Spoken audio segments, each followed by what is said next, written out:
to see if people can hear us. Yep. Everything. We're live. We should be going. Hey, everybody. Good. Colin in the chat already, my man. So glad to see you. Hey, can you let us know if our sound and everything is looking good? Yeah, like, can you hear me well? Can you hear Galush well?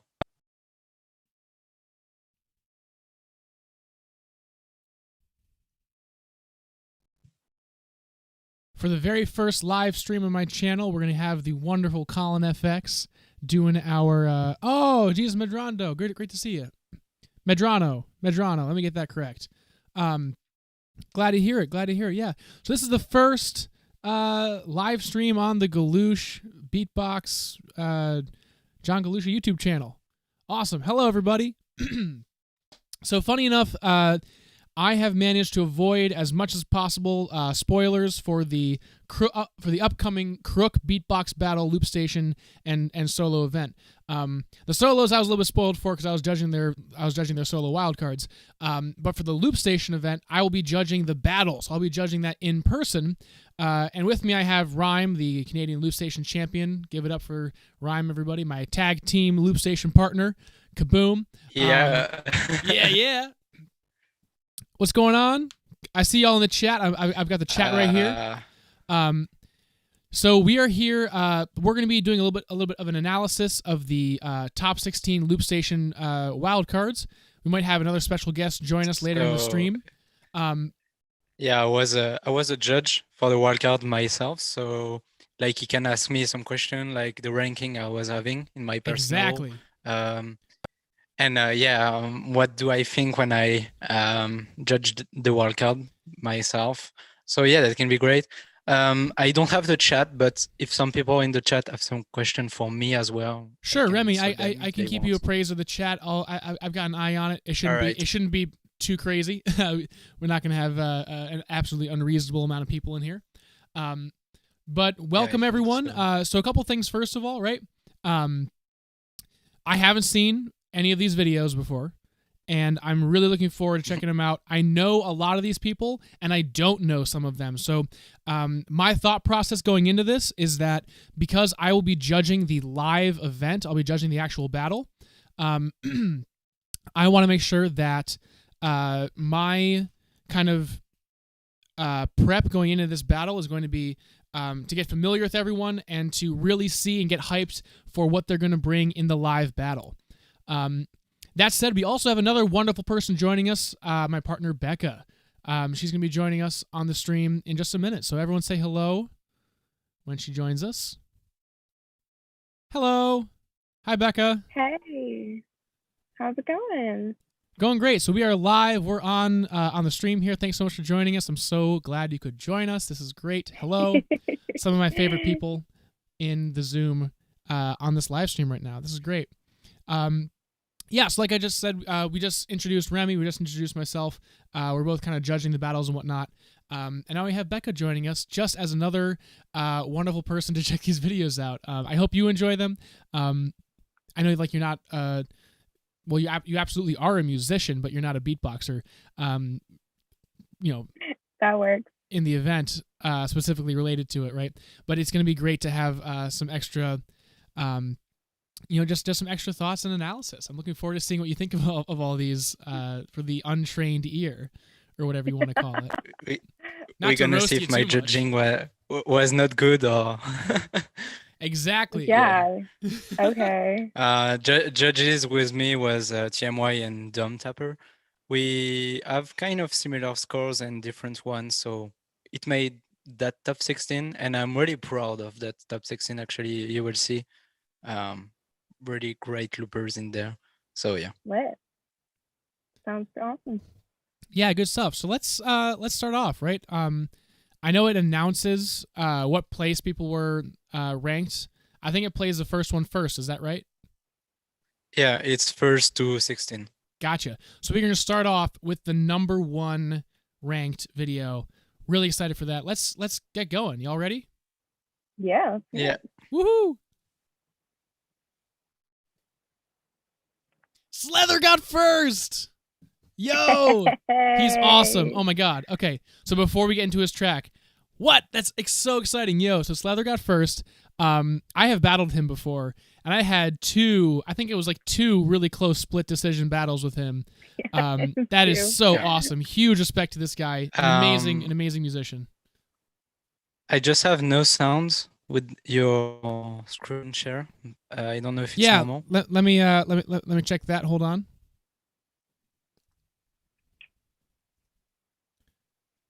I'll make sure to share my computer sound on Zoom. Easy enough to fix.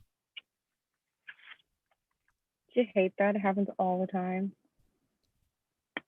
Hang on, that's the wrong place to share. There we go. We're rolling. It's our first live stream on this whole thing over here, so we're bound to have some moving pieces.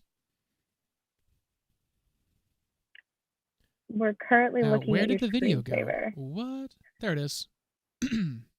Perfect. Solid. Right. Yes. Cool. So let's see what Slether had to bring. I'm so excited.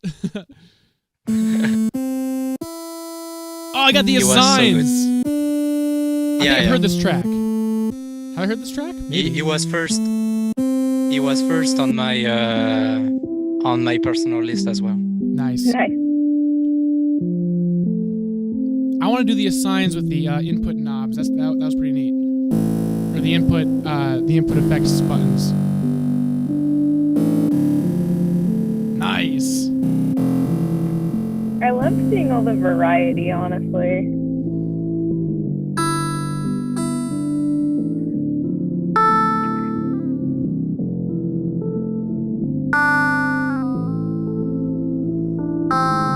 Okay, I hate pausing it, but I want to see if we can get the Zoom cameras properly attached to the video here. I have. Yeah, you have them because you're on Zoom. I don't know. I don't know why I wouldn't have them. Yeah, that's strange. That's weird. That's. I'm sorry. Were you watching Clone Wars without me? I was not. It was left over from last time. That's weird. Okay, so the cameras for me show up once we have once I stop screen sharing. That's weird. It's like they're hiding or something. Because like for me, I just press a button so I can see every camera on the right side. Yeah, I normally do that. That usually happens, but for whatever reason. Okay. Let's try it from here. Oh, I know why. I have to not optimize it for video clip. There we go. Oh, okay. All set. Cool. We are learning on the job over here. I'm so yeah. We're learning on the job. Yeah. We're making it work. Here we go.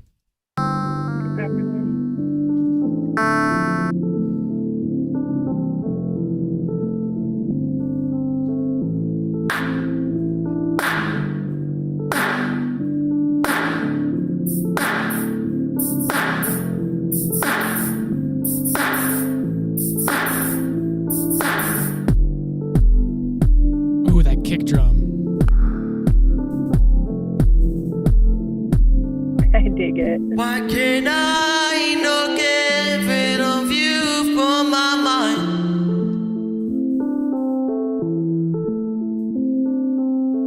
You seem to be stuck in there all the time.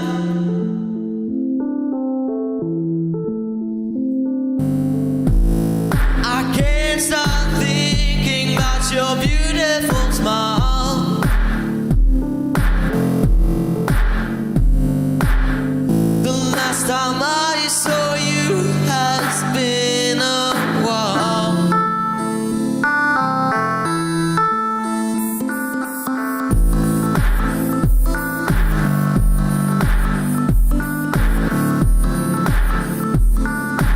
Has been a while.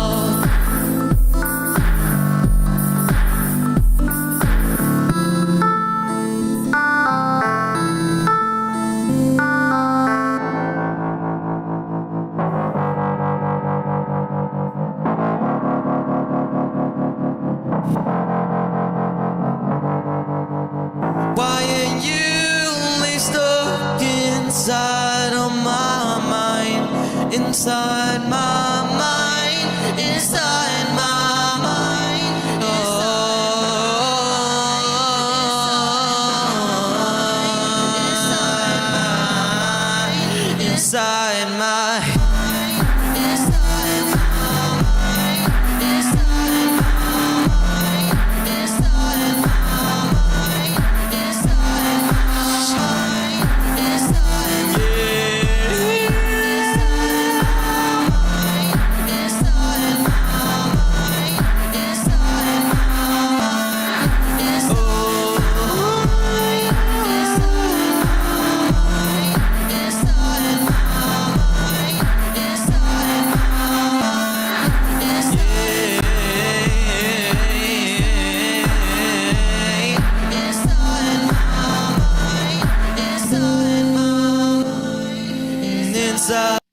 Hold on. What?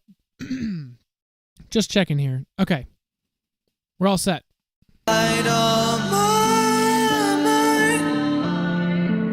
mind. Inside of my mind. This is Epos. Epos running in second. Oh my gosh, this is awesome. Okay, so Becca, what do you think? I mean, you know, I like that vibe. You are one of the you are a big fan of those like kick drums on every beat. Yes, absolutely. Love that. Absolutely. I love how it feeds like through the whole song, or it speeds up. It's like, yeah, no, I love that. Really danceable. I love that. I feel like he improved his singing as well. I don't know if it's just me, but I liked the mix better. I like the mix better. In the past, he and a few others have used one of the dynamics settings that makes it harder. Like it has a really cool atmosphere, but sometimes it can be harder to really hear a lot of the details in the singing. Yeah, but the Phone Vox one you mean? Yes, the Phone Vox dynamics effect. I liked how we could hear his singing better. Like it was mixed better this time. And obviously he's been pushing himself. Yeah. What was that, Becca? No, I totally agree. Obviously he's been pushing himself on those assigns, right? There was a couple, like one of the details I really liked was how at one point he had on his bass line he has a couple like fast changes of notes using the assigns. Like it's a real he's really pushing for mastery of that technique. Let's see what Epos has to offer. I want to be able to compare these top 3 or 4 the best of the best. And this is my entry to the Krook 6. Hope you enjoy.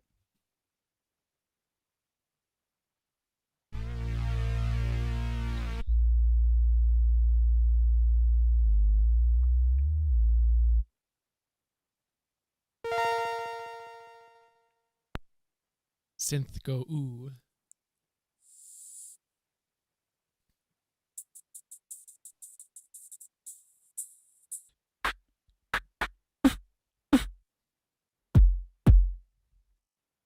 One of my all-time favorite things about Epos is that all of his snares have so much low end.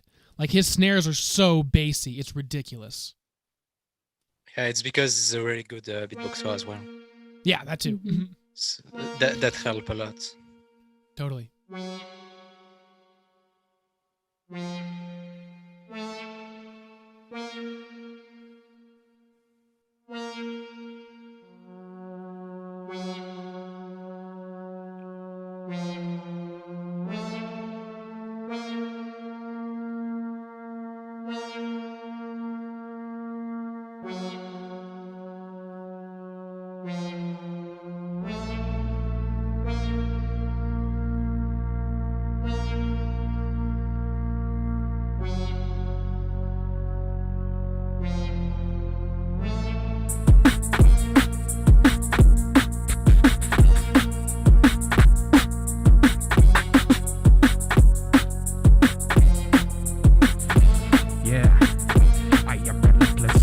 Overtake your senses. I am relentless. Overtake your senses. I am relentless. Overtake your senses. I am relentless. Overtake your senses. I am relentless. Overtake your senses. I am relentless. Overtake your senses. I am relentless. Overtake your senses. I am relentless. Overtake your senses. I am relentless. Overtake your senses. I am relentless. Overtake your senses. I am relentless. Overtake your senses. I am relentless. Overtake your senses. I am relentless. Overtake your senses. I am relentless. Overtake your senses. I am relentless. Overtake your senses. I am relentless. Overtake your senses. I am relentless. Overtake your senses.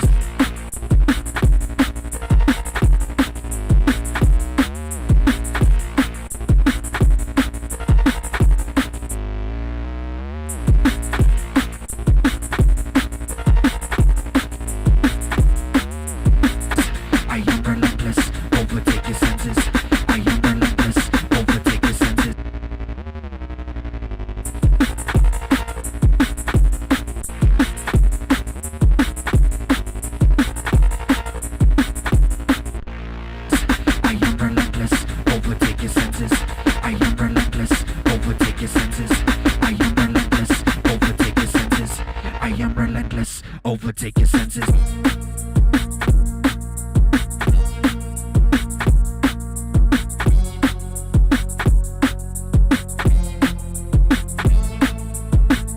I am relentless, overtake your senses.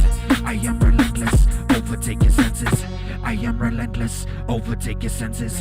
I am relentless, overtake your senses.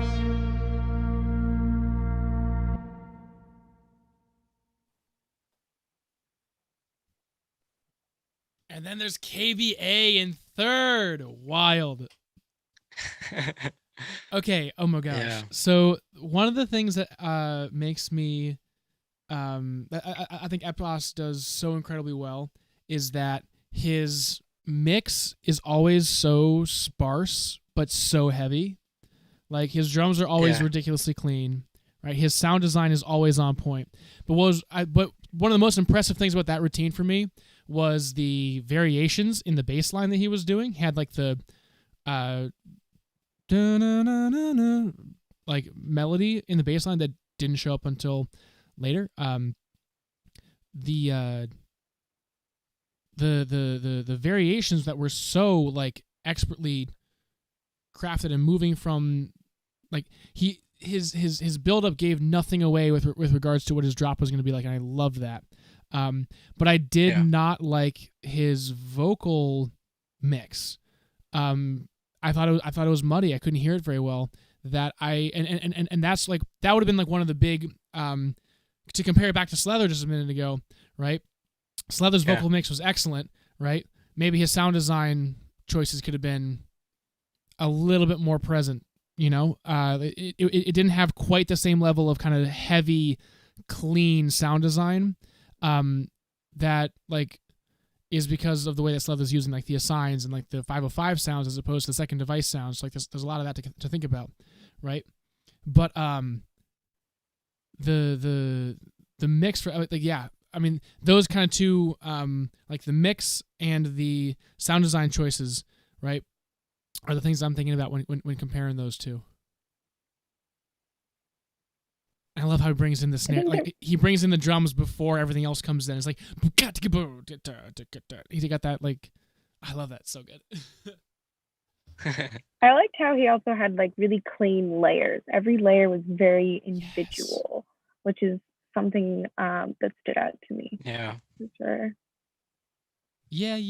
The other thing that I think is so important for these kinds of wild cards for like videos is to not ignore like that you're performing on a camera too, right? Is to know that like, oh yeah. Like, you got to look at the camera and realize like, yeah, I am connecting musically with people. I'm not just kind of doing something in a vacuum, right? I'm not just kind of doing something that was the one of the criteria actually. It was the same in solo, like the engagement performance. Yes, that's huge. Yeah, some people lose a lot of points because of this, because they were like not watching the camera or something, or not interacting with the camera at all. Yeah, Epos had some really great, like he was still singing his lyrics even when he didn't have his microphone with him. I noticed at one point his like overwhelm your senses or whatever, like the little repeating vocal line was, and he was still saying it while he was moving on to build something else. Like that's a great little performance engagement piece that is like really setting these top loopers apart. I think that's something that really stands out, particularly right now. In general, obviously, it's more fun to watch somebody who has more engagement. But that being said, I think it's something really important in performance in general, that we all have some sort of element to interact with our audience, even if that audience is a camera. Yeah. So Becca, like talking about performing, right? Like with what you've been doing, you've been getting some amazing like classical singing training and like performance classes and like opportunities to perform and get some really excellent coaching on that. It's really cool to see how like performance technique is going to apply in scenarios that you wouldn't necessarily think of it applying in.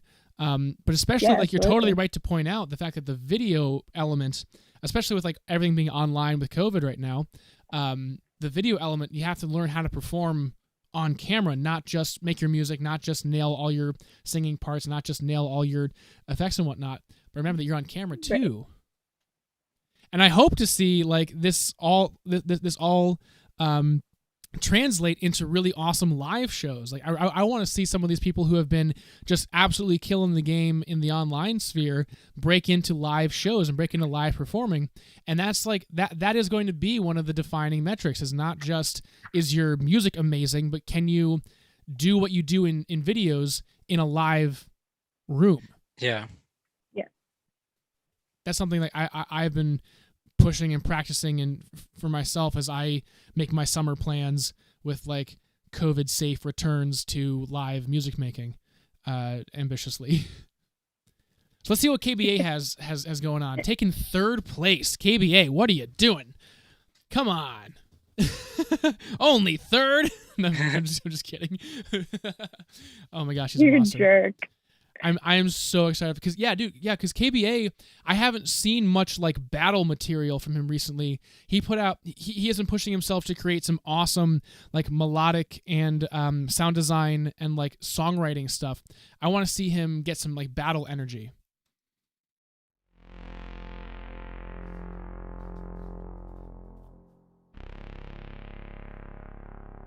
This sounds like the start to Blinding Lights. True. Right? I agree with that. Yeah.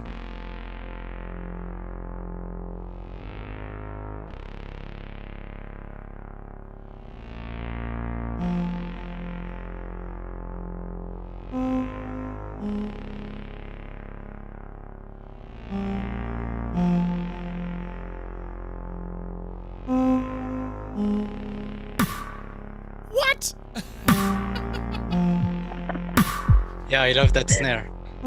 It's So so good. broken with that second device snare he can do. It's so good. I really love his second device because The SY2000 like or whatever. It sounds like one of the Terminators. 1000. Yeah. Especially for that effect that he will use right now. Not that one, but the one after, you will see. He's gonna arpeggiate some synth chords. Yeah. Yeah, Got it. called it. Yeah.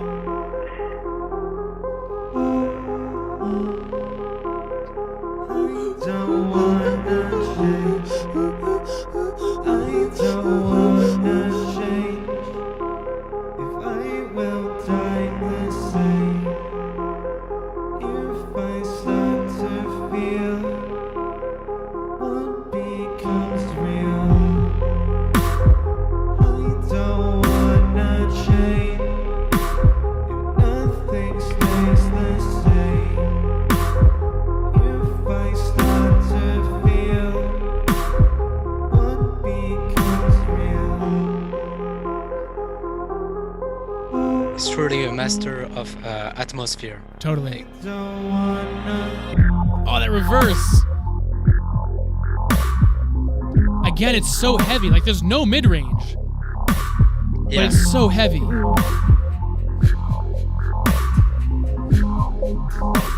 And you can see he's really It into it. He's sounds that jamming way. out. He's adding so much to the But you see, like, performance. You see, like, the struggle between Slether and Epos here is that he's not looking at the camera at all. Yeah, Right. he's in his own world. Yeah, exactly.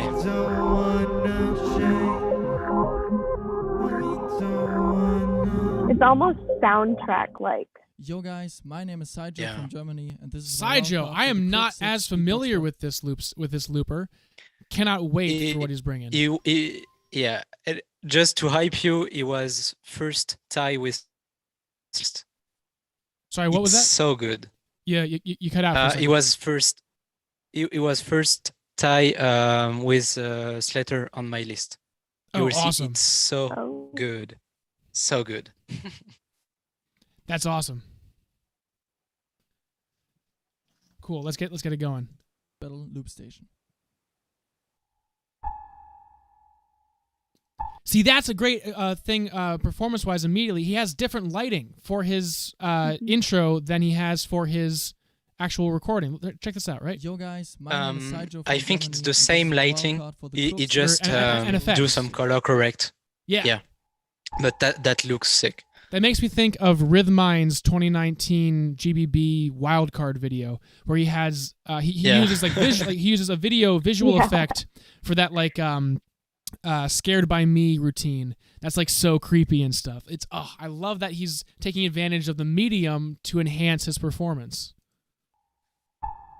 Yeah.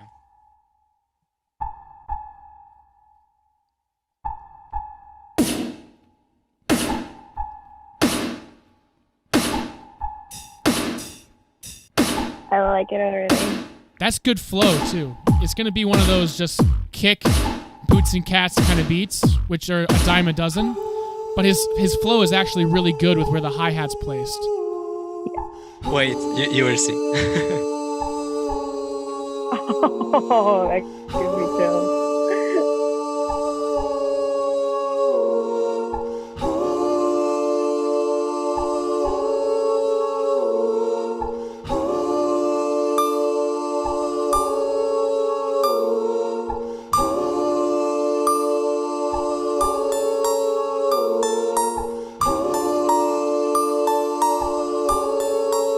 Oh my god, I love this.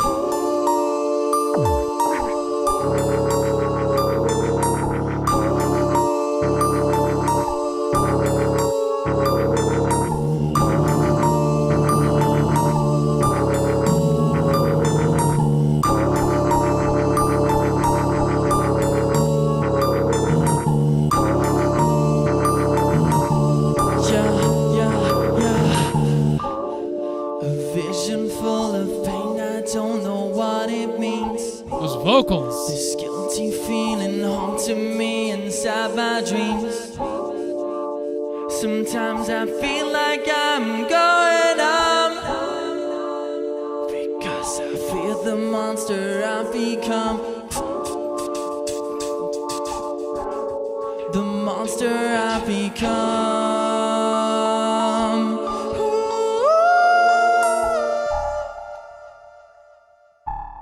I know the switch.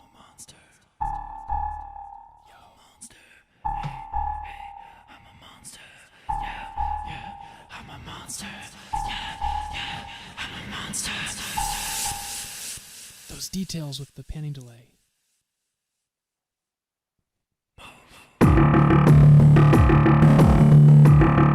That's just swag. That is swag and confidence. Taking your time.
Man. The control over those notes.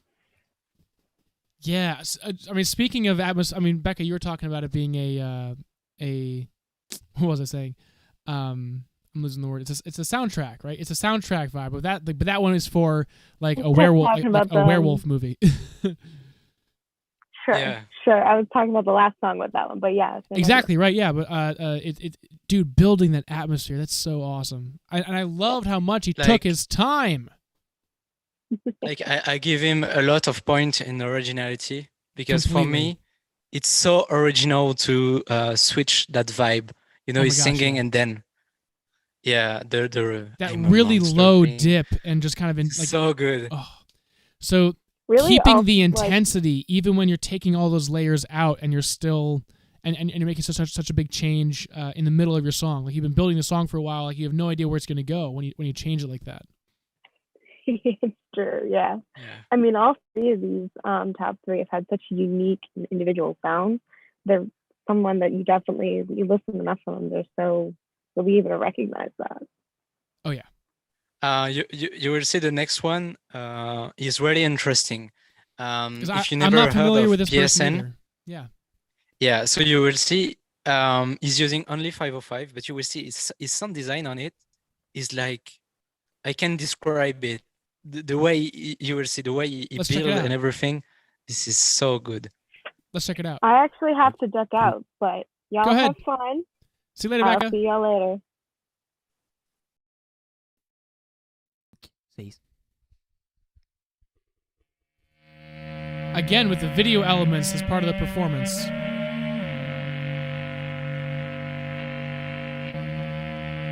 So ring mod.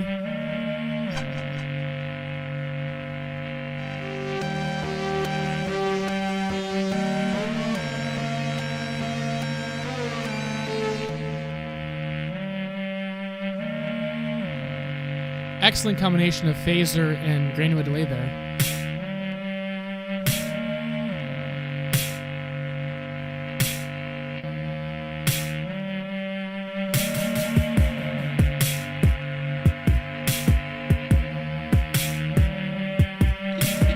You listen to that little details, like the panning Absolutely. on the snare. The panning on the snare, so good. Yeah.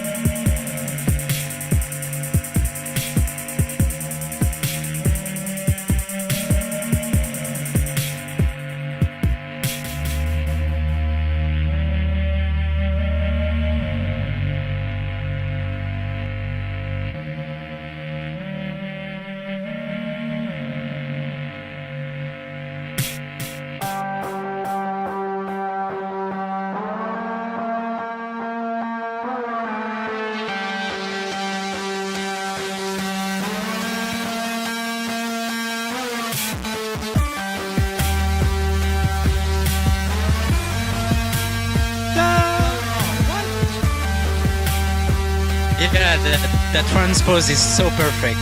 Like, listen.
right, so that one is my first choice. I would have put that as one. I would have put that as the number one Oh, seed. you okay? It's so far at least. so it's yeah, it's so even so even unique. despite not rather even despite losing the flawlessness with the last drop, right? It was flawless up until the last drop there. There were some out of tune, out of key elements, artifacts from one of the effects he put in the last 20 seconds of it. But up until then, it was flawless, and I still liked it anyway. That was I would have ranked that as number one because of the ridiculous originality, really the ridiculous creativity of the melodic changes. I really like the way he used the transpose. Like totally, I never saw someone using it like him. And the sound design with the ring modulator at the beginning, and the phaser and granular delay to get your other harmony elements in there, so good, right? Details with the details with the panning delay on the snares and stuff. Excellent like detail work there. There was an element to this of not just kind of creating a track and letting it sit and letting it go out there, but performing the Loopstation like a solo artist would. Like you are soloing on this machine. You are playing your instrument, and that was the best example of playing your instrument I've ever seen on the Loopstation. In the way that he is soloing, this section here in the middle, it's like he's playing a guitar solo, and just absolutely shredding a guitar solo, but on the Loopstation.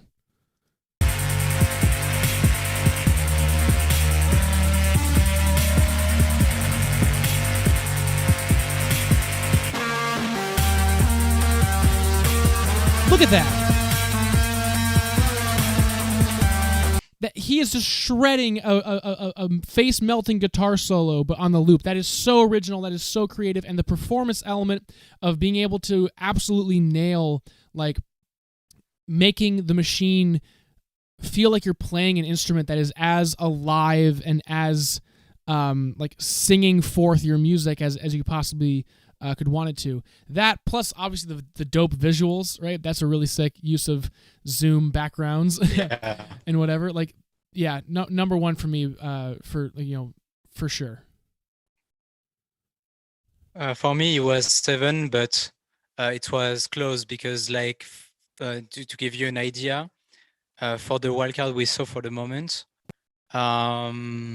Slether is number one tie with Saijo with an overall score of 34.5.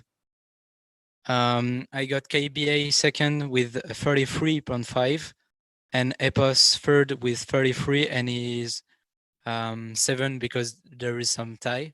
Like Bonzo is tied with KBA, you will hear him later.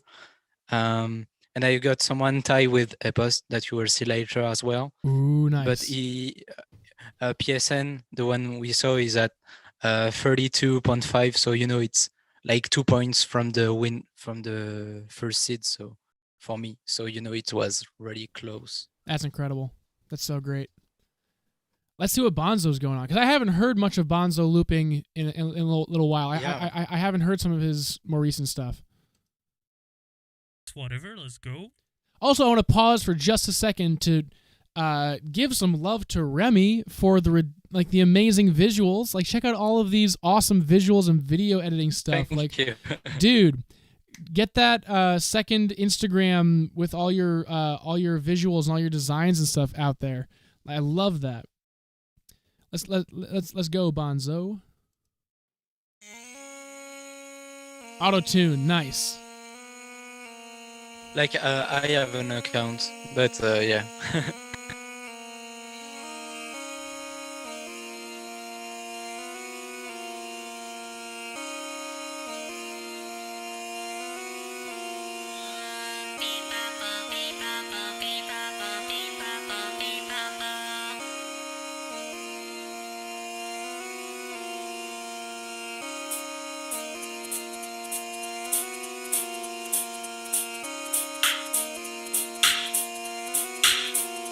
I love his sound design so much. Like he walk on it a lot, and it sounds so good. Yeah, dude, that kick is really heavy. Damn.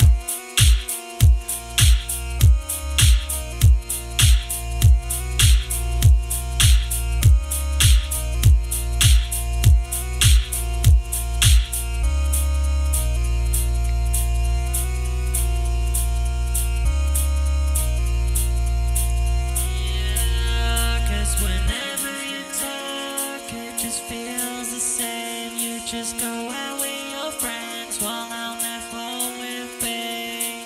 And then you come back telling me you have fun, that you guys met someone, but there's no damage done. Girl, I know you're lying. Stop trying to pretend. It's 3 up in the morning. I know how This would totally hit in a live show. you think you can blame me. That Yeah. is so shallow, but you just sound like you get everything you say. Just sounds like you sound like Bebop. You sound like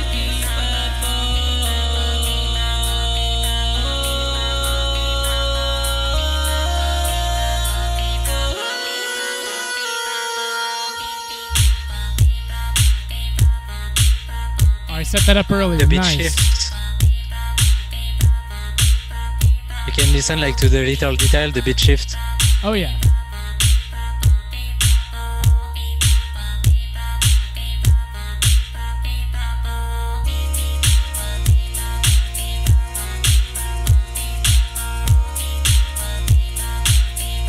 Like, you know, he's not doing like huge drop, but it works so well.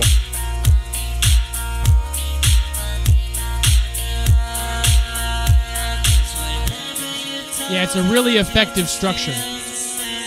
Yeah.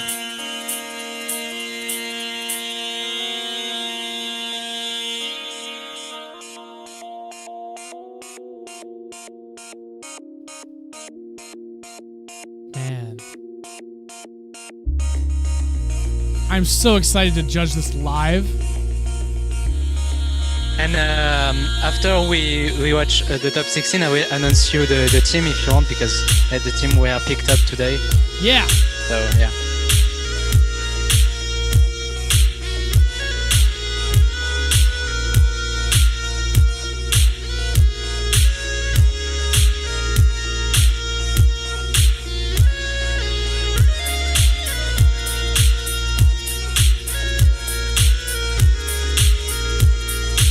People are really bringing their best for this thing.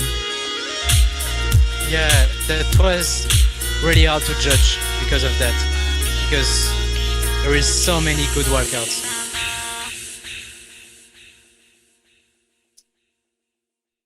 When you Yo, give your own this is stank Ekman, face. aka I Dr. love Slow that. Sweat from the Netherlands, and this is my wild Dr. card Slow for 6 Sweat. Krook Beatbox battle. The showman himself. The showman. The Schlowman. Just spoiling you, he got 10 with me for engagement performance. Like, Oh yeah. he's watching the camera even if he's building up. Like, this is crazy.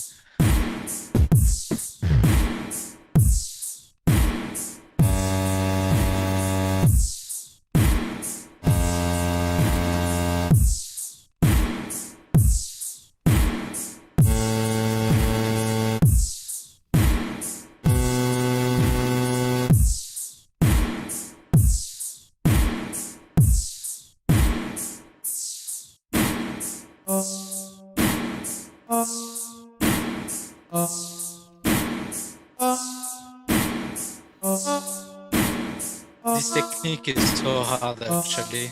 Don't know if you ever try it. Oh yeah. It's so hard to get.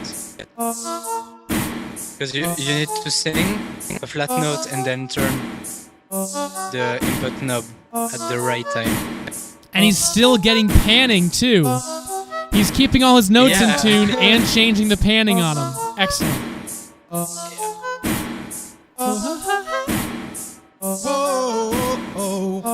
Whoa, radioactive, radioactive, get it.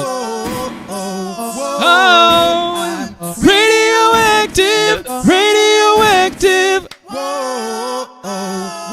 And the panning as well. Radioactive, radioactive. Whoa. And that's another example of something that only comes through in videos. Radioactive, Yeah. I'm waking up to ash and dust. I wipe my brow and I sweat my rust. I'm breathing in The chemical. I'm breaking in. He doesn't go all the way in yet. I love that. He's taking his time. Out on a prison bus. Yeah. This is it. And he's doing the show like a lot of. I'm No, waking up. he's telling us the story. To make my system blow. Welcome to the new age. To the new age. Welcome to the new age. To the new age. Oh my gosh, I love this song too. I haven't heard this song forever. Yeah, this song is so great. I just go in with those vocals. Radioactive, radioactive. Get it.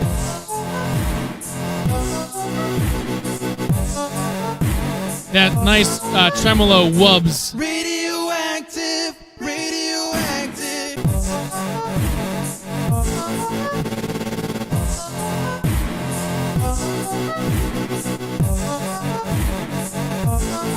Again, he's playing his instrument, right? He's changing the tremolo effect live as he's changing things. He's playing it like an instrument. Radioactive, radioactive. Radioactive, radioactive.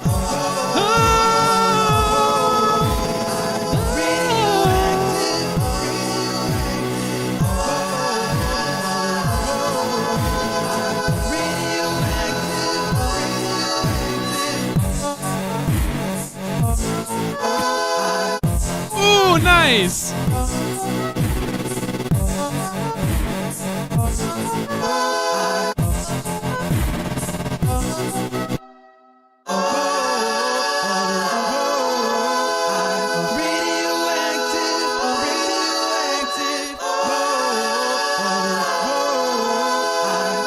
Radioactive, radioactive.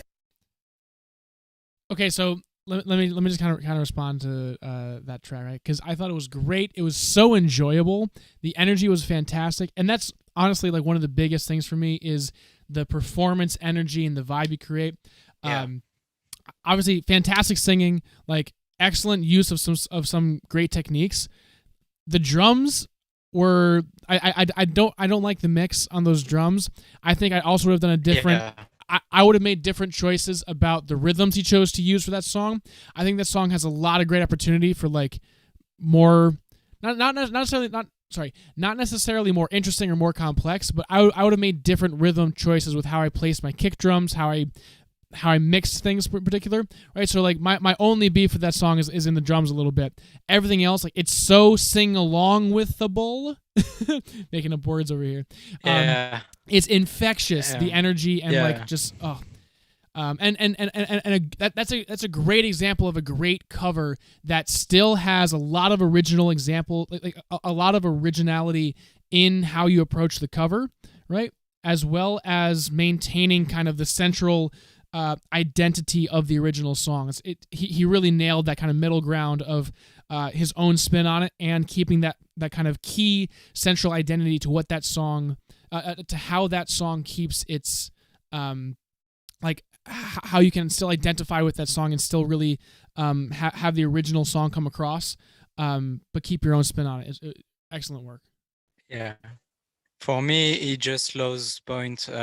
Mostly, like you said, for me the drums need to still work on that. But if we compare to Mad Mill 2, it really improved. Oh on yeah, that. for sure.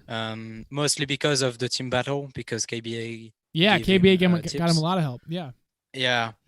So like if we compare to other wildcards, he lose some points there. And for me, some of the cuts were a bit too sharp. Yeah. You know, before he That starts was- singing in the middle, yes. he just cut the melody and started again. Maybe it was. I think maybe he could having he some could do it reverb smoother. in his having a little bit of reverb in his menu settings, like melody. in the master settings, not the system memory. In the memory settings on your loop, you can add track reverb. Right, that's a quick little mixing thing that would help those cuts. Like when he cuts out certain things, it would help it feel not so like alien, like all of a sudden like complete silence, as opposed to the reverb of what you're still listening to. Yeah, some little technical tips there, I think, would really tighten the track up. It's something that I would want to see him do again in a live show where things are where it's a whole different animal. Antrix. Yeah. Antrix. In live events, he will kill it. Yeah. Oh, yeah. Drum Just and welcome, bass. man. Here we go. Listen to I've that heard melody. this. Oh, it's so good.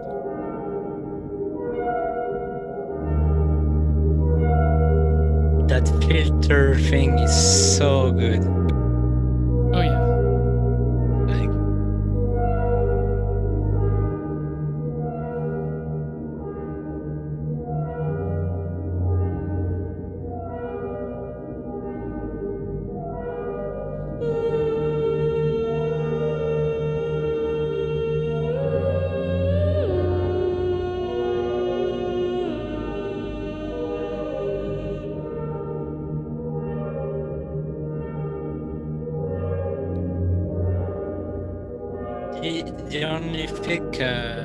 the only thing I'm a bit sad about this track is that he I want he to pause a framed second it here. like like his head is cutting, like we can see him entirely. Yeah, like and, I'm visually I don't- focused on his machines over here. Yeah. Yeah, I for don't know. me, I think that's like that's a choice you can make if you feel more comfortable without having your face in the camera. I mean, you can do that as a performance thing, but it has to be like a really intentional choice, and you have to like pull it off. I don't know if that was an intentional choice or if like you're really focusing on being able to capture the because like definitely don't discount the role of being able to see the creative process right in front of you. That's a very alluring part of a Loopstation video. What's going on, Pazart Beatbox? Pazart?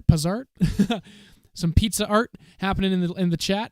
But anyway, being able to see the creation process of the actual Loopstation, like that's a really cool visual element. It's a delicate balance to be able to balance that with not losing the human-to-human connection of the artistic creative process by being able to see the person's face in the performance. Like you can do that. Like a lot of people will wear masks, right? Like you can wear masks and have that be kind of a part of your performance element. But it's an intentional choice, and when you own it, it can be a really effective one.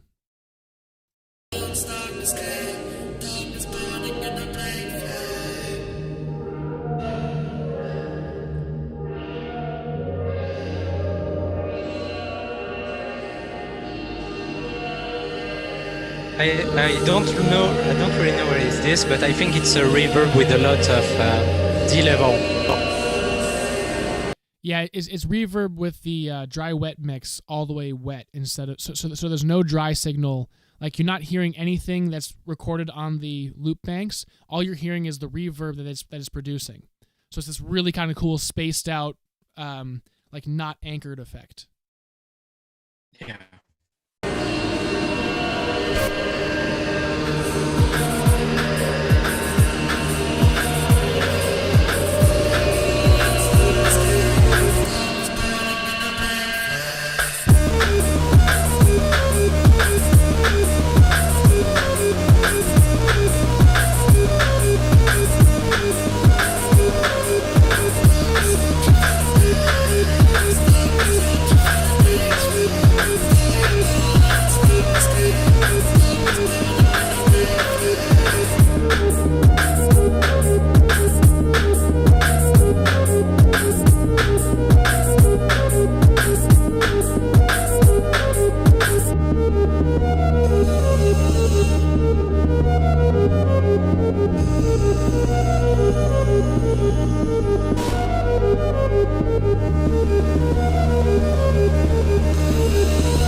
that one would have been again. That one would have been in like the top 3 or 4 for me if there were different treatment of the vocals. And I get it's a stylistic choice. I understand. I like what he did with it. I don't think he really pulled off what he was going for, and I would have approached it a different way. So it's a mix here of like my personal, like what I would want to hear in that kind of atmosphere for that kind of singing, versus what he went for, which is equally valid to go for as an artistic choice. I just don't think it worked as well because of the way that the panning on the phone vox vocals were. I couldn't discern the vocals as clearly, and I wanted them to be really central in the front, right? Because there's so much awesome like atmospheric energy in there, and I feel like it's detracted from by some of that like phone vox vocals. Like it seems like you're going so hard on the awesome drum and bass energy of the high energy exciting track, but then the vocals kind of hold me back a little bit. Like it keeps me from having as much buy-in in your energy that you're producing, right? And I think that with a little bit of a tweak to your mix, like having the vocal, I mean, you have like hard panned vocals, or at the very least, like at least one on the left side for me. I was losing some of the intelligibility of your lyrics. I was losing some of the connection with you as an artist. I couldn't really tell what you were saying with this track. And I feel like having nice, big, centered vocals. I mean, I want to hear something like...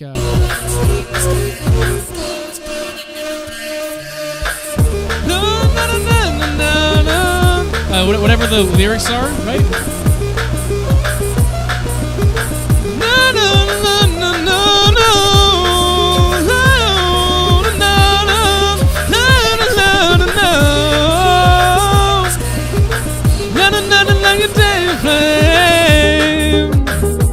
And then little vocals here, right? Like I want to buy into your energy, and I want to have those vocals right front and center. And obviously, it's because I'm a singer, and that's what I would do. But like, yeah, but exactly. Like, and that's like the thing, right? Like you can use this phone voice vocals trick. It's an excellent one. It gives you so much like interesting sound design atmosphere. But I feel like if you're gonna do it, you maybe tweak the mixing of it. Maybe get those vocals a little bit higher in the mix so they're still in the forefront, so you can hear what they're saying clearly, and so that they're still driving what the artist is trying to say using the song. My approach is obviously different. I would want to be like drum and bass, like powerful forward lead vocals, like Pendulum. Pendulum is a great example of a band that does like drum and bass music with really solid front facing melodic vocals. As well as like a rock and horn section. They're wild. Pendulum, Propane Nightmares is one of my favorite drum and bass songs. It's got this ridiculous like horn section trumpet line thing. Also, I think maybe his voice is quite, because I think it's not PhoneVox he's using, it's the same trick we use in our cover of Stereo Hearts. He's using like filter. the filter and an EQ. Shout out to our Stereo Hearts cover, yeah. Because you can see before he sing, he do like strong, like his voice is bringing in. Yeah. Oh, you know what? He's probably using he's probably using like filter again. It's probably an easy one to get. It's probably an easy effect to get to if you just used another filter to make your like melody part. I don't know, but I think that was kind of my thoughts about Antrix. Obviously, it's an awesome track, amazing composition. And he was the one I tie with Epos with score 30. Yeah. On my That's why we have multiple judges to like average things out. Because for me, in terms of musicality, Antrix was a bit better. Like he, his composition like was really solid. Like the difference for me, it's like Epos sound design is like really on point and everything. But for me, Antrix bring originality a bit more. Like the build up with by bringing the melody out of the reverb. The dry reverb, and all those parts. Epos is more like on, look, I am so clean. You know what I mean? Like I am so clean. I know what I do, and I do it like this. Like for me, it's the difference between those two mostly. Right on. I agree. Yo, this is Mr. Y from Italy, aka Pizza Pasta, and this is my wildcard for the Krook Beatbox Battle 6. Hello. Nice to meet Hope you you. enjoy. Nice to meet you, Mr. Y.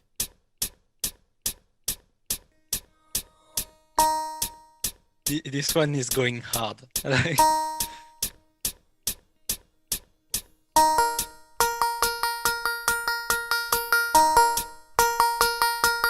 Give me those notes.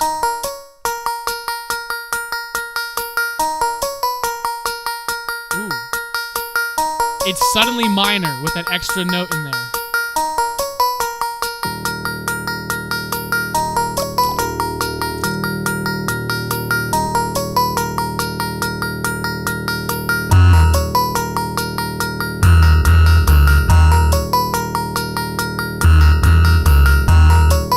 Nice bass.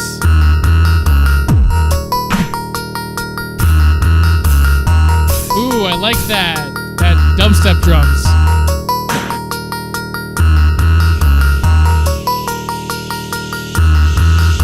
A really fat cough snare. You got the build-up snare in there. Sit down, bitch. We are more. Sit down, bitch. We are more. Some transformed vocals. I love that. Bitch. We are more. Sit down, bitch. We are more. Sit down, bitch. We are more. Sit down, bitch. We are more. Sit down, bitch. We are more. Sit down, bitch. We have.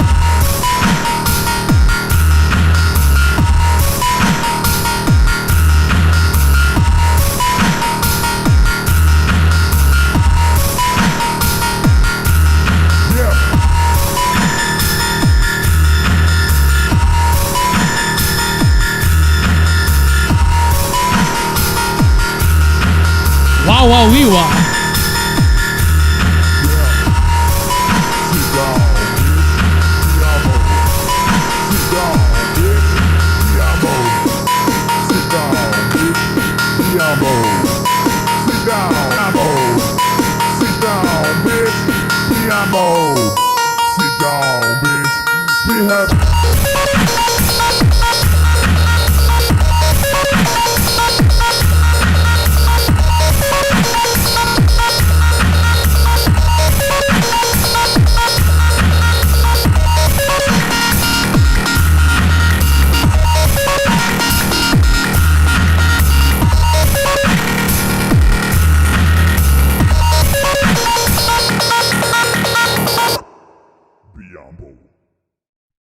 Nice. Yes, we from Belgium. This is Nice. Some dubstep. We love it.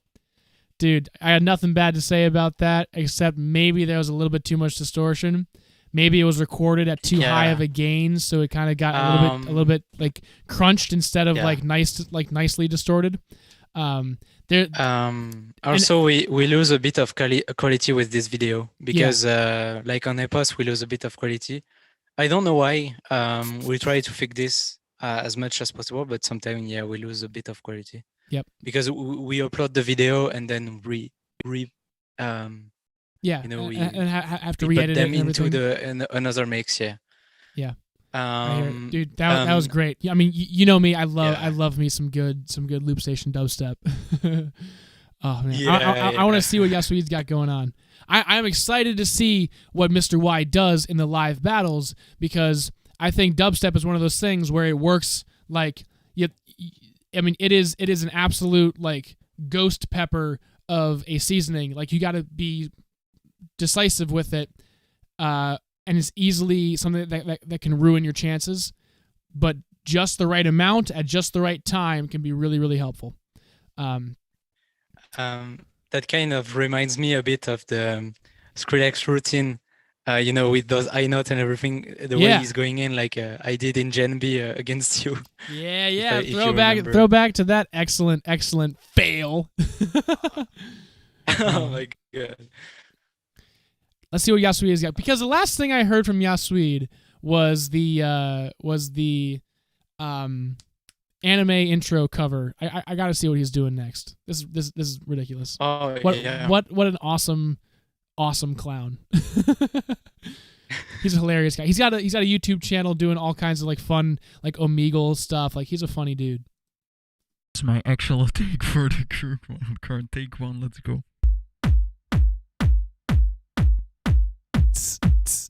Nice.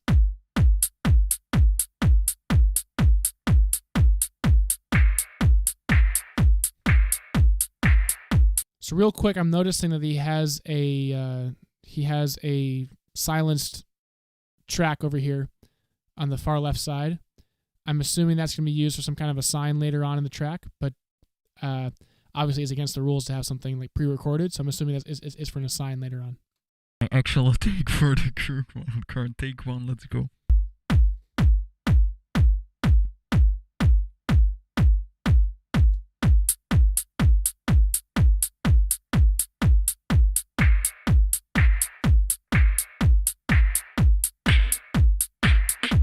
That's something really interesting I wanted to point out was that his mic technique is on point right here.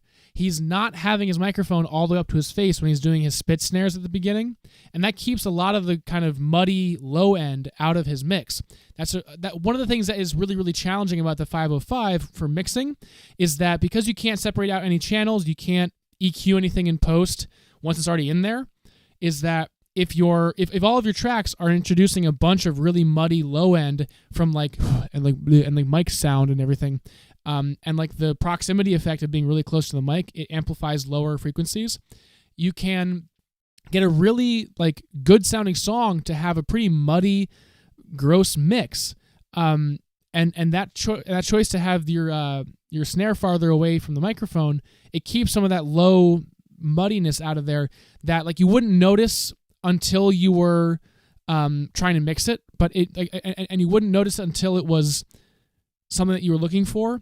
But having those different like being aware of those kinds of sound design things, like those kinds of details about like your frequency content in your song, like do you have that mixture and kind of nice balance of high and low frequencies across the spectrum, right?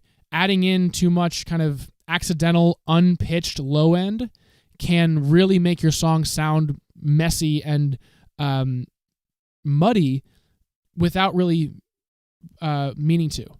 So like that's like a quick little like mic technique thing that I'm really appreciating here. I don't even know if it was a conscious choice. It might have just sounded better to him, but that's like there's definitely merit to that. My actual take for the Krook I was mute, but I wildcard. was Take one, saying. let's go. Oh, Remy, you were muted? Maybe I was muted. I'm sorry. I was talking like in the void. I was saying maybe the ghost track is maybe to avoid the green error. You know. Yes, that green error sucks. I have that on a lot of my tracks. Yeah, maybe it's for that. Yeah, maybe it's for that's that. like that's something you come across when you've looped long enough. Unfortunately, it's something you can come across in your first week of looping, actually, because the 505 is a mess of a machine. Like I love it to death, but it is my absolute hated love-hate relationship, love child, or whatever. What am I saying? Get the hi-hat.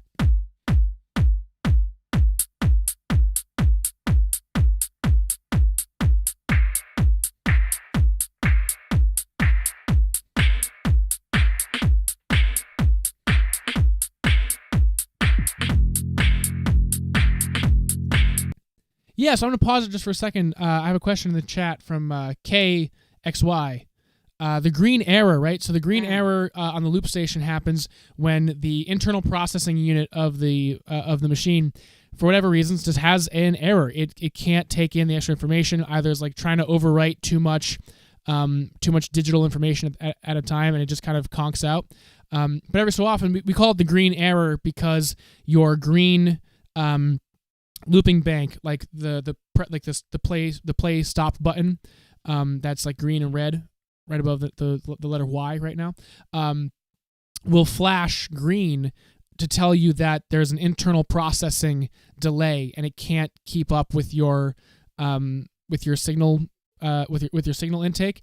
And what it requires you to do is, if that happens, you have to entirely stop the looper, like hit all stop, like all your tracks have to stop playing before you can add anything new to that track.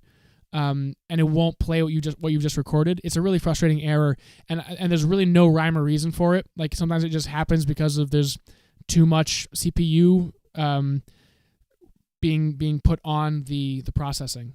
So Remy, I think you're totally right that like it's a rain dance. Like you could be it's like trying to get service. Like you can be kind of looking around for some way to avoid it. Like if you happen to have one track already started, maybe it won't happen.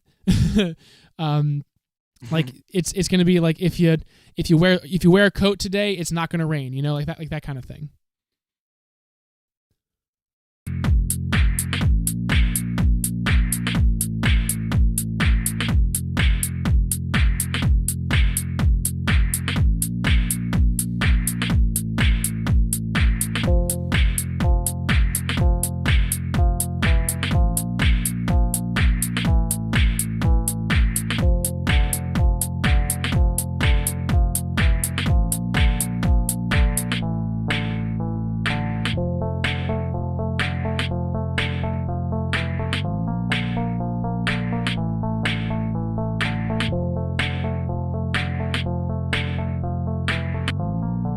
I think it was for a sign then, because I think he turned it on when he was doing the notes.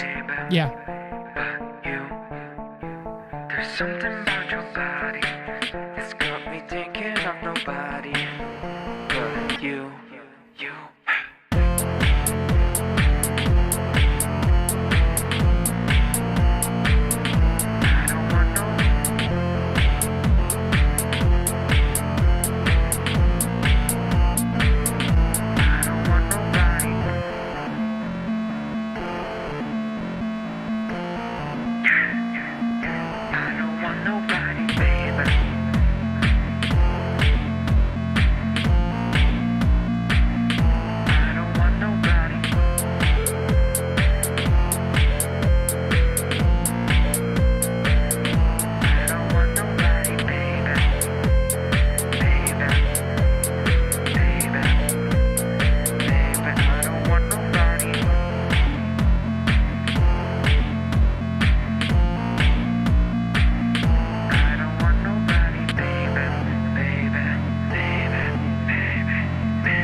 His panning delay was really long.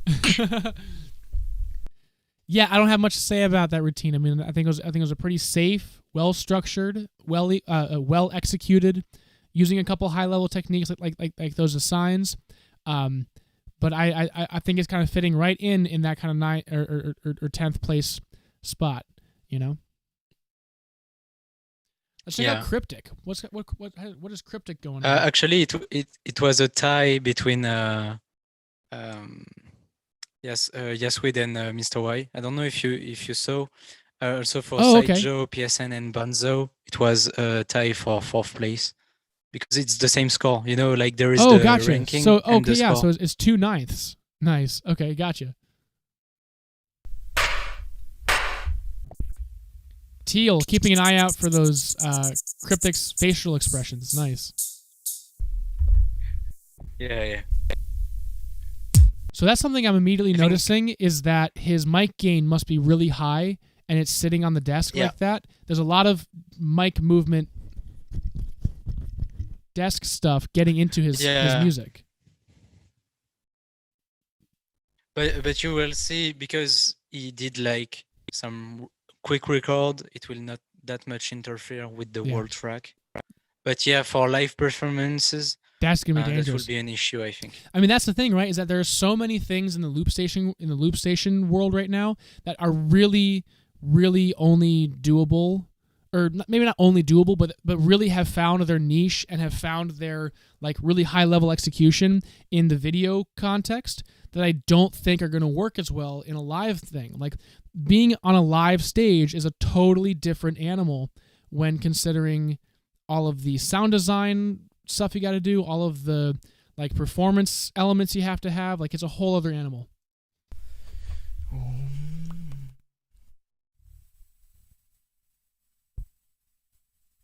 Is he using two different microphones?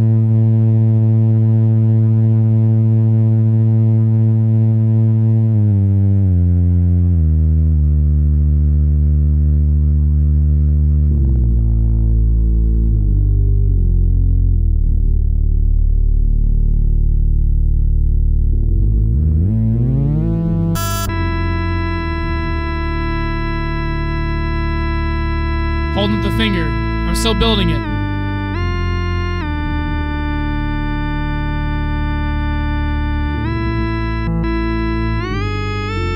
That build-up is mad. Like...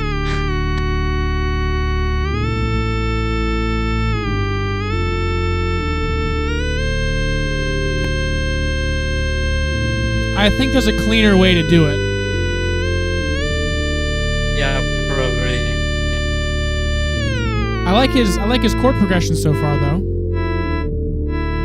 Ooh. Again with the input volume knob.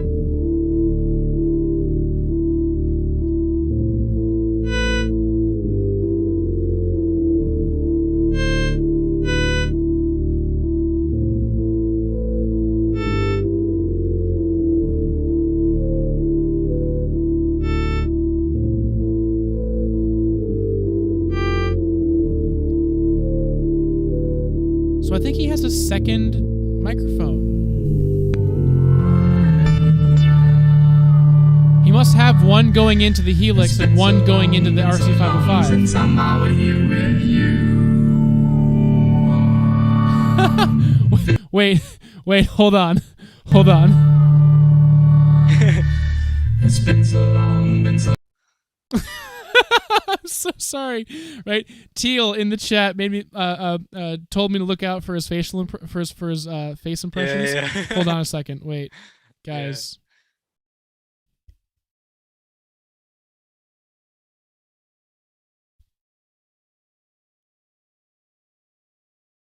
What? Oh no. Y'all. Oh no. No. I'm so sorry. I'm roasting this poor man. Right? I'm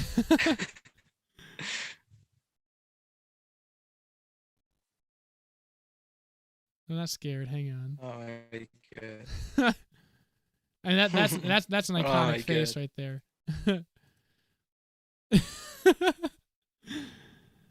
I'm so sorry. long since I'm out here with you. Oh no!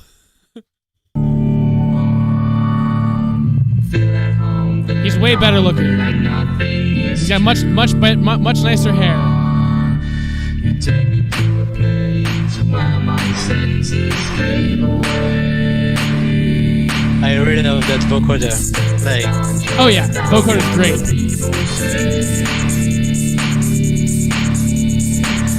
Go around and you know that you're doing it right. 'Cause everyone else know what they're taking tonight. 'Cause I wanna live right.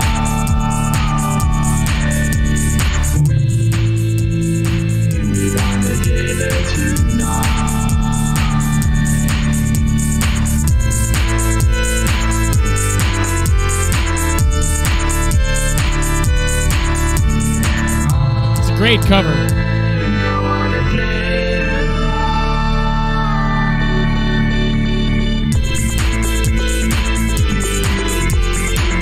That phaser is dope. Yep, that's a classic phaser. But that sounds so well. Oh yeah. On that.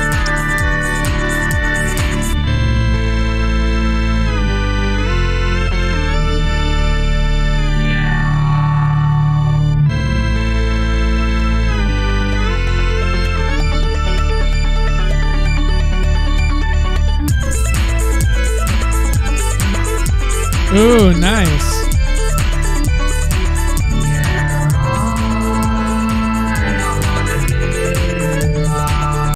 Dotted quarter note and eighth note triplet. Intro rate and step rate. Here, guys.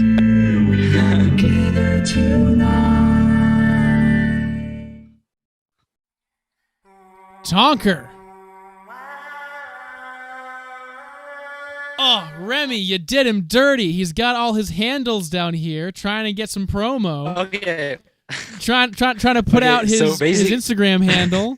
How dare you? Throw him under the bus. Basically, it's just bad luck because I did the raw layout, then I give it to TMY. Oh yeah. And then TMY put it on the video, but it's just bad luck because the name I put on the layout was like right in front of his media. Oh, that's so sad. Oh my gosh.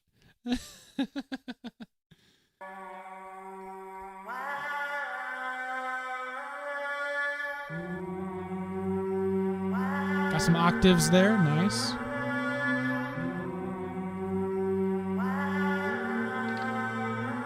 I love that vocal.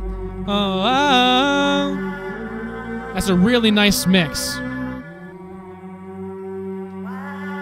You also have his, his unique pitch in terms of singing. Yeah. That's a big plus for him. Wait, so you're saying Tonker has perfect pitch? No, but I say like his voice is unique. Yes, and that's he's what using I mean. it a lot. Yes, I love the timbre of his voice.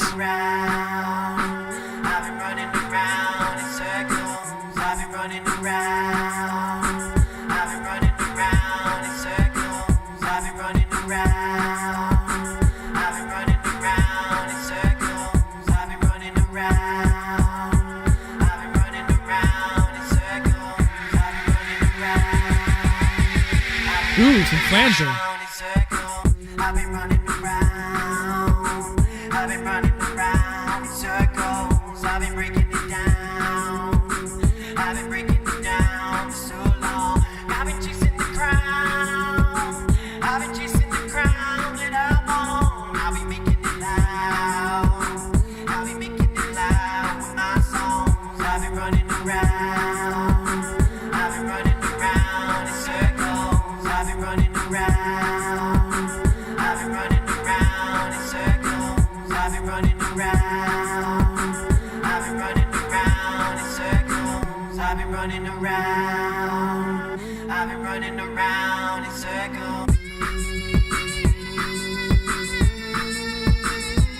Nice. Again, bringing back the visual elements. Yeah, that's a big plus as well.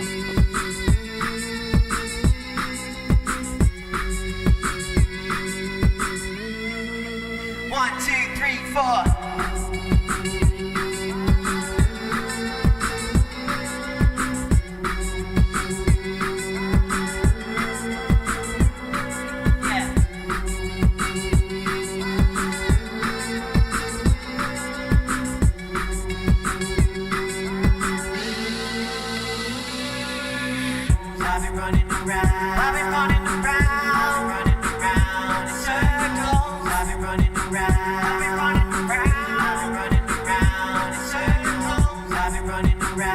This gives me like Dub FX vibes. Yeah, Dub FX, an absolute inspiration. running around. I've been running around in circles. I've been running around.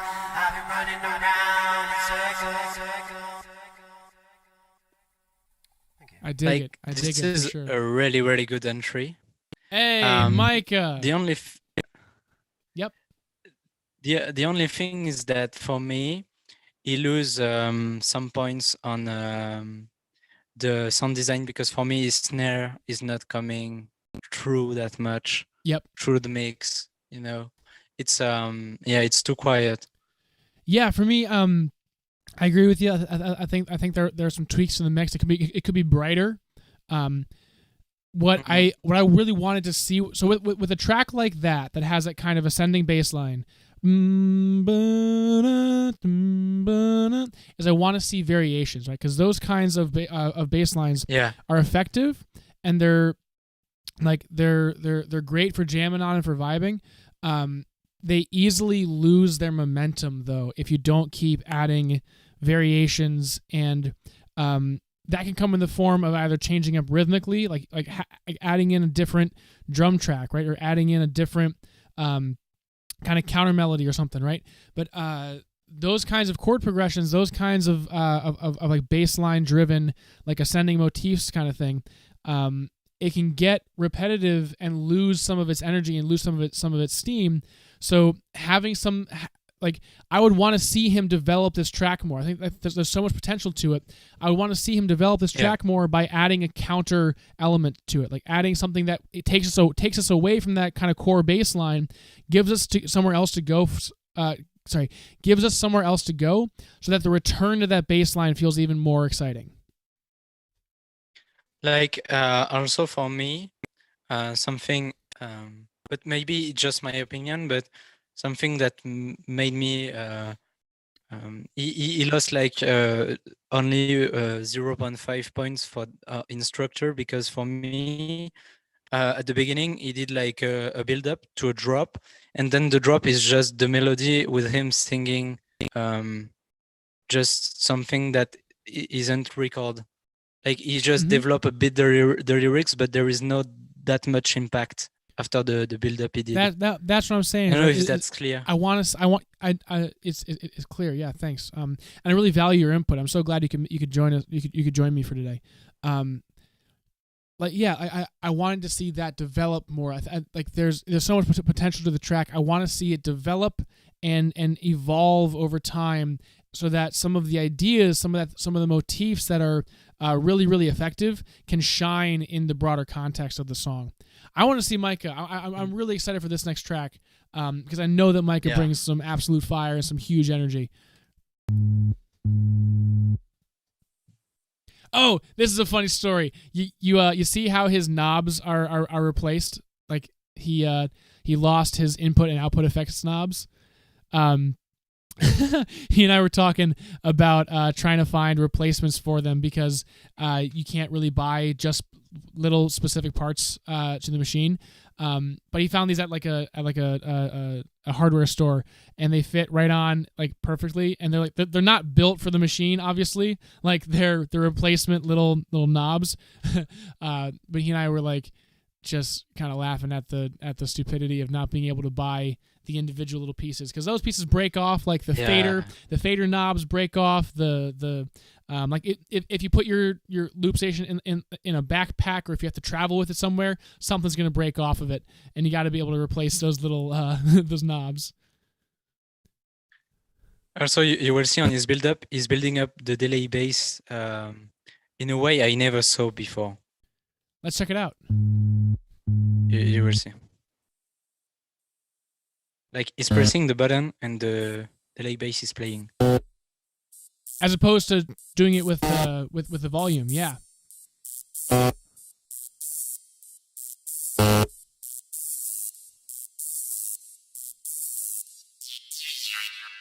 Ooh, the high pass filter bringing it down. Get it.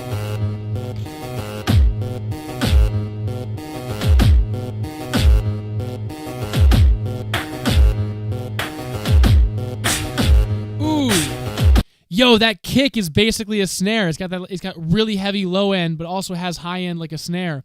I love that.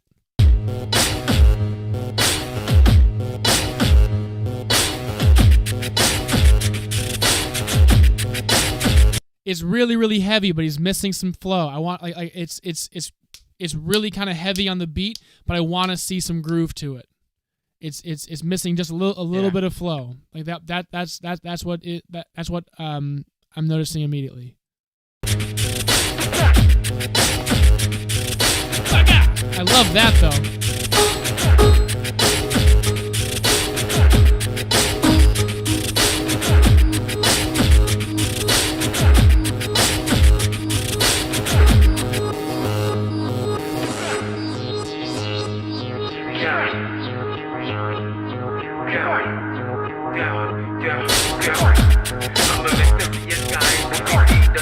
Again, the vocal mix. I can't hear it. Yeah. Deeper than the drops, this is diversity. Check. Let me proclaim myself. I may be lost in those emotions, but I know my wealth. I love your picture to me, like no one else. You always put me for the better, you say believe in yourself. Check. I got the power to the future that we foresee. I'm gonna show the world just how much that you used to be. The war we spending, cause we gonna be stronger. But in the moment, I'm feeling like a monster. Rugged monster. In the moment, got me feeling like a monster. Woo! Like a monster. In the moment, got me feeling like a monster.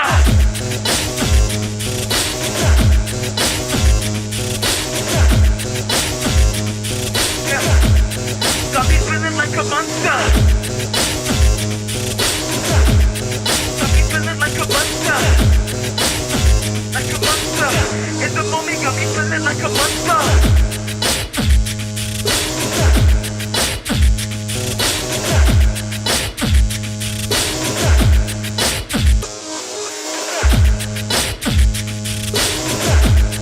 That's what I'm saying. Having that variation on the bass line, that bomb bomb ba ba bomb versus the bunch.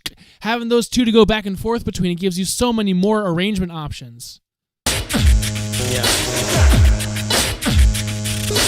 And it's just heavy as shit, man. It's crazy. Heavy stuff.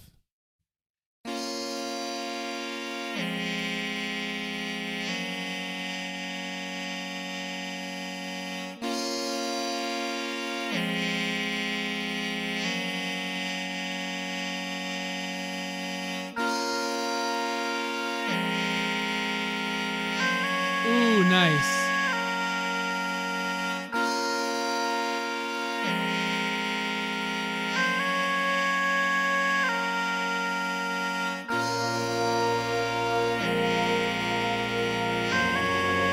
Yes.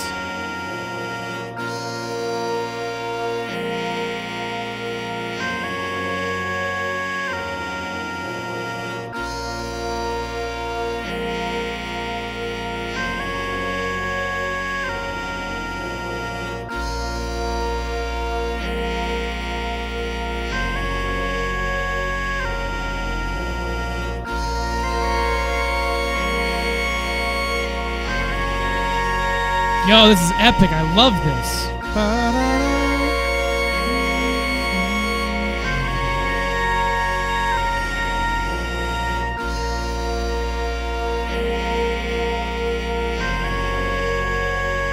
This sounds like the Karate Kid soundtrack. Hold up.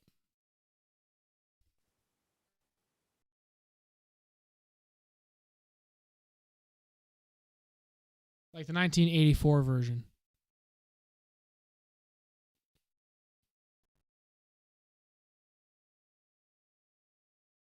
Some of these are just like songs that they use in the movie. I'm talking about the actual soundtrack. No, not Amazon. Get out of here.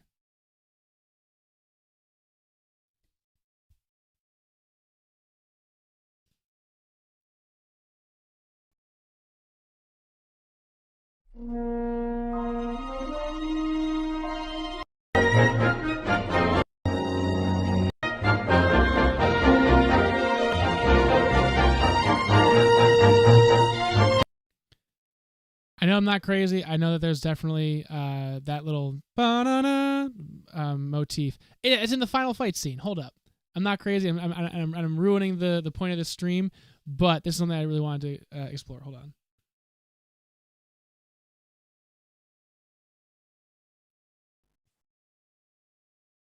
$1984. Old movie.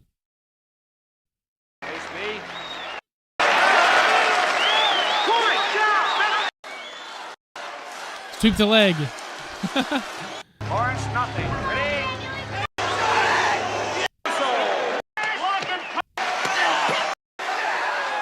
1 point Orange, 2-2.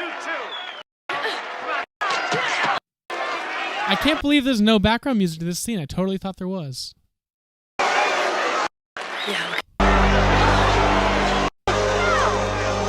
Hey, can you go on? Get him a body bag! That guy in the background's ridiculous. Warning for illegal contact to the knee. What's gonna happen? It's the final fight. Spoilers for a movie from 1984. Ba-da-da! That's what I'm saying. Ba-da-da, ba-da-da. I kicked him in the face. I'm so sorry. But yes, that ba-da-da-da, it really builds tension is what I'm saying. I don't know why I thought of that. That's just, me being weird.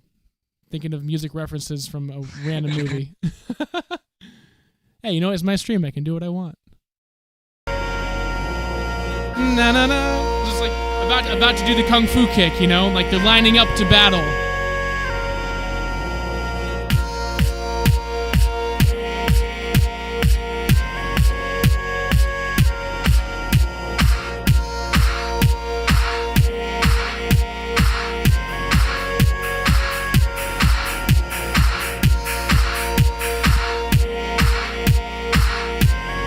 His kick drum's a tiny bit off. There's the attack on the first kick drum and the 2 kick drum loop is kind of missing. That's really, really nitpicky.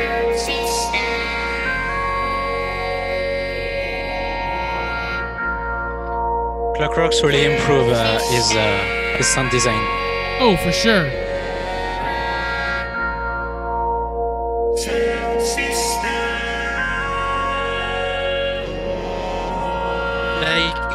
The only issue is his entry is that for me the build-up is too long.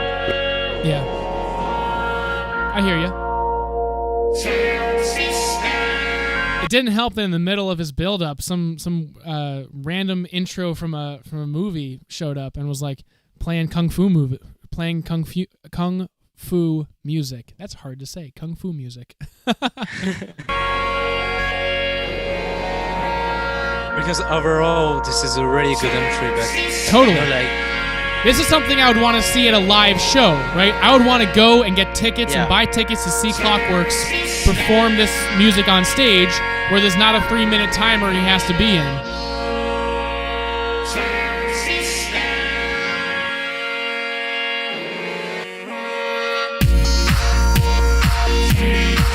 Because that hits. There we go. Yeah, that's it.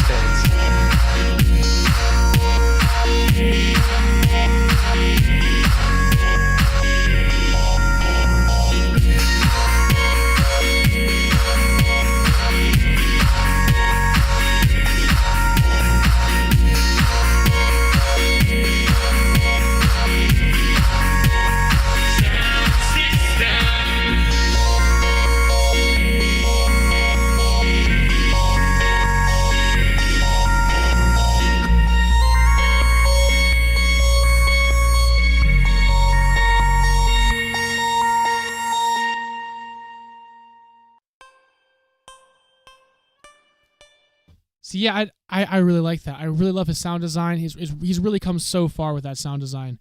But I think again, it's like it's having that flow on the loop stations, having that flow with your second device, so that you can build stuff as quickly and efficiently as possible. Because that's the reality that we're living in with the time limits and the video medium of how we're judging these performances, right? Like, I personally would have no issues with that. That routine would have had very few negative points against it if it were in a live space, if it were something that I could really connect with the artist making it in the time. Like, looping music that you perform live has so much more patience from the audience for building stuff. And yeah, it's definitely a plus and definitely like a great thing to strive for, to have really good flow and really good like comfort in your build up and to make it really fast and to like figure out the technical needs to make it to build it faster. But at the same time, taking your time can be a really good thing too. Yeah.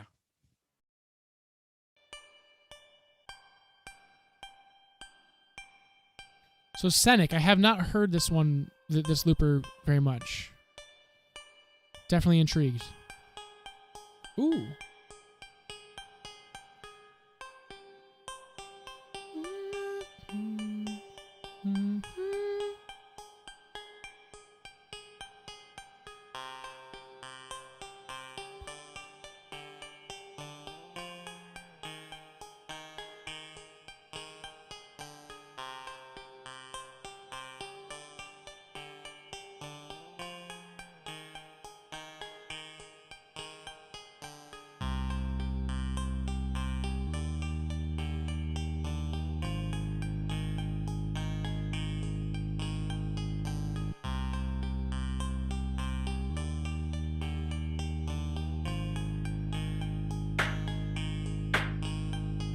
Ooh, there's some groove to that one.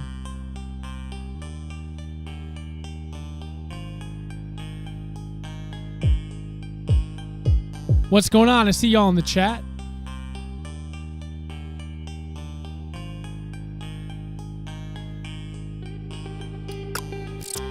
Also, he's French. I think you can tell that on the flow and everything.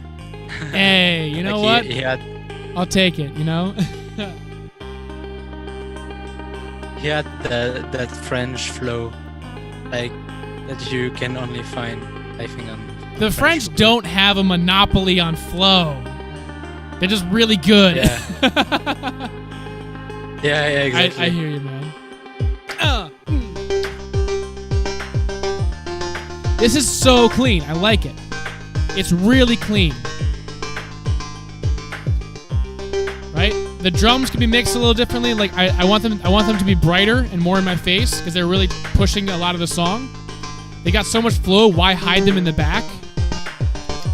Ooh, for me, that's really smart. Yeah. I love that. Just for me, there is missing a bit of bass. Yep. Like the bass is a bit too quiet on that drop. Yeah. It's just the only thing because this is perfect. Yeah, it's really, really clean. Executed fantastically.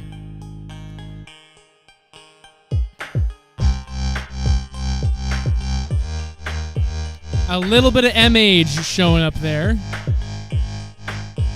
But a really good nonetheless. With that slow tremolo and synth bass kind of thing.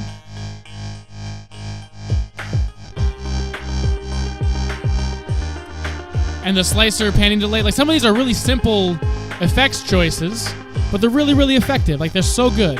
It's so clean. Yeah, like, I would listen to this all the time. Such great flow.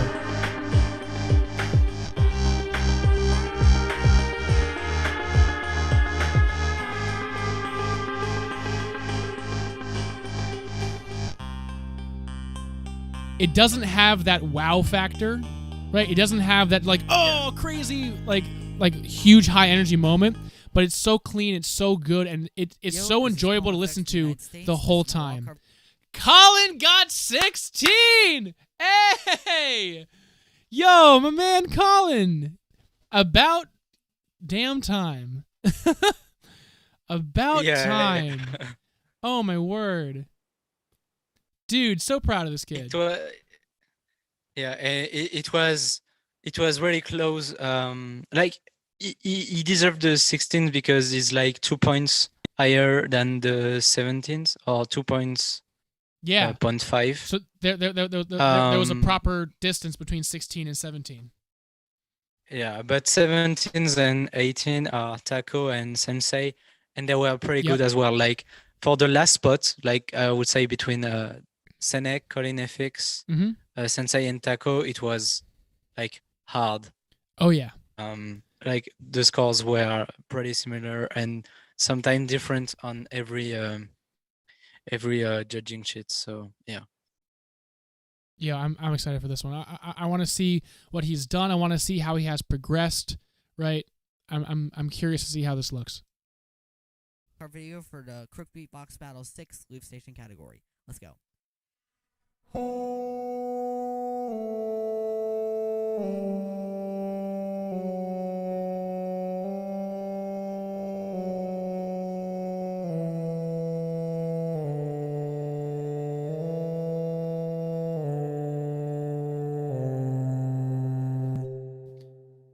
So that's pretty cool. How if you plan it right, you can do a whole recording sesh, just playing the robot, and record the whole time, overdub it.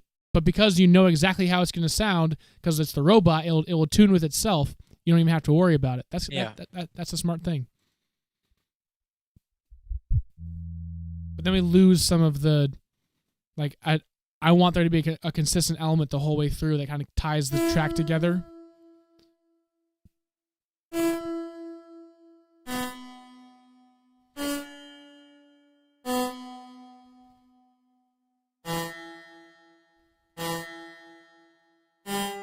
Oh, this is his like Pachelbel's Canon one, or not that, distinctly not that, but it's got the same idea.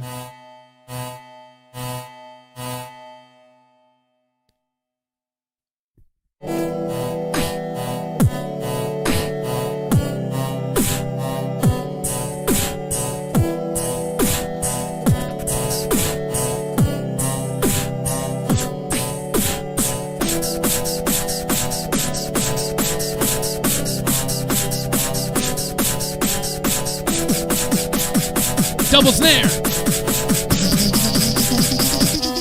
The kiss is very clean.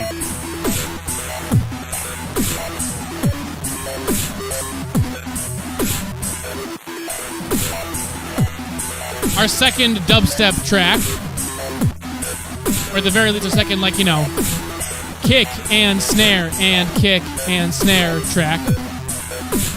For me, it sounds more like a rhythm. Rhythm, yeah. There's no bass wobble that is distinctive of dubstep. You know, with that banging, like. Ooh, he's got a vinyl flick.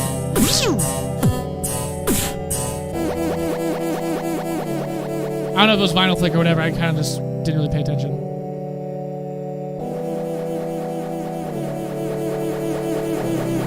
Oh, he's probably beat scattering it. Yeah, that's it.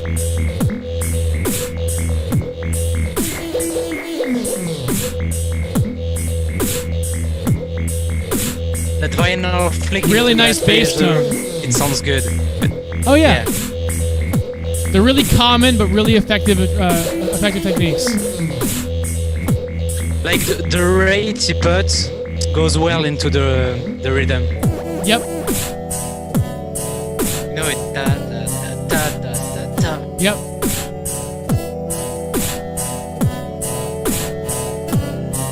I think his flow could be tighter if he had like a unifying element to help him during his build-up. Like if he had a unifying element to help him really feel the groove, not just the metronome.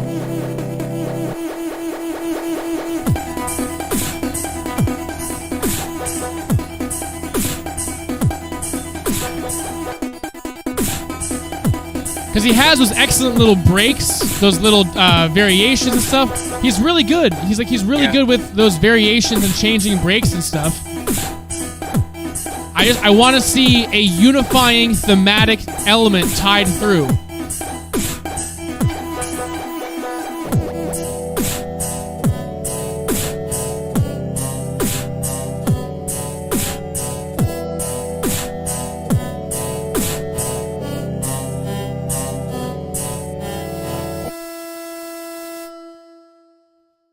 Hope you guys enjoy.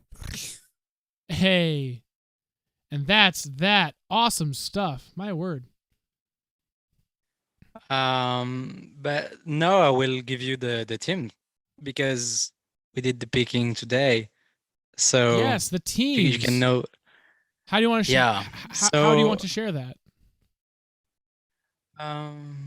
Maybe I can send you the tournament tree so you can show it on the share screen.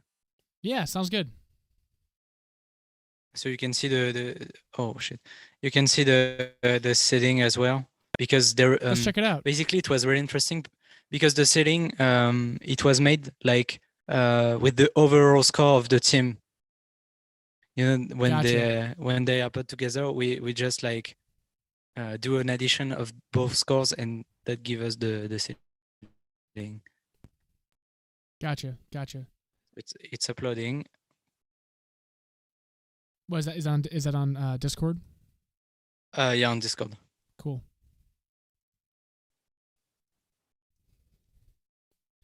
Cool. Uh-oh. Let's fit both of us on here. There we go. I feel like I'm moving my visual aids around for my high schoolers. I teach in high school, by the way. I'm a high school music teacher. I feel like I'm like, moving stuff around for class right now. Yeah. Okay, so let's see. Slether and Saijo, Senec and Clockworks. That'll be fun. Bonzo and Epos. Those are going to be some jokers. They're going to have some fun. Right? Oh, yeah. Micah and Colin FX. So these were randomly generated teams? Yeah, basically, TMY pick up the paper in a hat. Oh, wow. And then okay. So we got the teams like this, and then the setting was like, for example, for Micah and Colin FX, we just do an addition of both scores, and then that gave us the seating. Okay, so like, that's really smart. That way it doesn't kind of like devalue the seating position of the wild cards. That's a great way to do it. That's exactly. really smart. Yeah. Hey, yeah, so TL Beatbox. Yes, I am a high school music teacher as well as doing all of this stuff. So yeah, definitely. We've been chatting a little bit in the chat just now, right? You were thinking about doing a wild card, but you're feeling unprepared and underskilled, right? So there's a balance, right? There's a balance between letting yourself develop as an artist, letting yourself mature as an artist to get where you want to go, right? And putting yourself out there to challenge yourself, to put yourself in uncomfortable and challenging situations that are going to force you to adapt and to develop quickly, right? So there's a happy medium in there, right? Like don't beat yourself up by trying to put yourself into too much too quickly, right? But don't feel like you have to wait until you're 100% ready, because you're never going to be 100% ready, right? Especially if you don't put yourself out there and like give yourself opportunities to fail so that you can really build yourself back up and take in those feedback, right? That's why I've been trying to do giving a lot of feedback and sharing a lot of kind of constructive, hopefully in some ways helpful things during this stream, as if anyone's going to watch it, right? Meaning that I would want the people who have put in these videos to watch that and just get some feedback and whatnot, right? Like, I think that the competition aspect of it all is really, really important for pushing that kind of growth.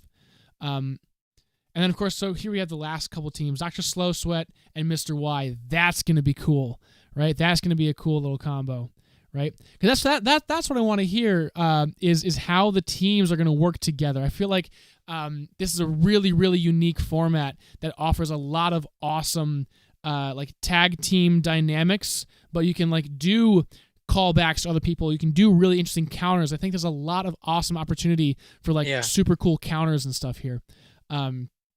Antrix and Tonker, those are like polar opposites. Those are going to be like really fun to see how they mesh. PSN and KBA, that'll be cool. Yasweed and Cryptic, again, like these teams, there's so much opportunity for like really really cool matchups, like different styles all through here. Yeah, that's awesome. I think that's going to be it for tonight. It is 11 o'clock. We've been streaming for 2 hours. Yeah. right on the dot. That's awesome. Well, I'm going to call it there, everyone. Thank you all so much for joining in. For everyone who was here at any point along the stream, I really appreciate all y'all. There will be a lot more of these now that we've got a great setup, I think. the streaming will continue, right? Definitely looking forward to sharing more and more of the content with you, of sharing more and more of, all kinds of new stuff coming your way. And huge thanks to RIME for the tech support and the help with being there just to kind of help me fumble through getting Zoom audio from your microphone into my stream on my computer with the video screen sharing and all that stuff. That was such an adventure, to be honest. Oh yeah, Like it took us like again, 1 hour like, and 30. it's an awesome learning opportunity, right? Like I have never streamed before, but we figured it out, we made it work, and we're here, right? Awesome, like measurable chance for growth. So with that, I'm gonna go ahead and end the stream. Much love, much thanks everybody, and I'll see y'all in the next one.